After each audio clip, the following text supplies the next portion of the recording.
డబ్బులకి ఆశపడిన వాళ్లే party మారతారన్నారు Ambati Rambabu. TDP మాత్రం అభివృద్ధి చేసి పార్టీ మారుతున్నారని చెప్పుకు తిరుగుతోందని విమర్శించారు. దేవుడి మీద ప్రమాణం చేయాలని అంబటి సవాల్ విసిరారు. 2019 నుంచి 2024 వరకు టీడీపీ ఎమ్మెల్యేలను వైసీపీ నేతలు ఎలా కొన్నారో దేవుడి మీద ప్రమాణం చేసి చెప్పాలని కేంద్ర మంత్రి పెమ్మసాని కౌంటర్ ఇచ్చారు. నేను కూడా లైన్లో ఉన్నాను. ఆయన పేరేంటి, వేణుగోపాల్ రెడ్డి గారు కూడా లైన్లో ఉన్నాడు, అప్పిరెడ్డి కూడా లైన్లో ఉన్నాడు, డైమండ్ కూడా లైన్లో ఉన్నాడు, మేయర్ కూడా లైన్లో ఉన్నాడు. అందరం లైన్లో ఉన్నాం వాళ్ళ దగ్గరికి వెళ్ళటానికి. ఎందుకు ఈ పిచ్చి మాటలు? డబ్బులకి ఎవడు ఆశపడ్డాడో వాళ్ళ లైన్లో ఉండి ఉంటాడు. ఇప్పుడు ముగ్గురు ఆశపడ్డారు, వెళ్ళారు. దేవుడి మీద ప్రమాణం చేసి చెప్పమని మళ్ళీ మనమాట.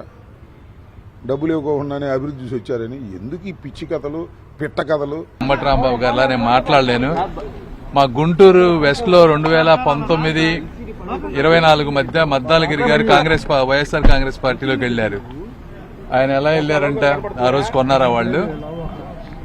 అయితే జగన్మోహన్ రెడ్డి గారు చేసినటువంటి అవినీతి మొత్తం 30% మందు మీద కమిషన్, ఇవన్నిటి మీద వాళ్ళందరూ ప్రమాణం చేసి చెప్తే డెఫినెట్ గా మేము కూడా వచ్చి ప్రమాణం చేసి చెప్తాం.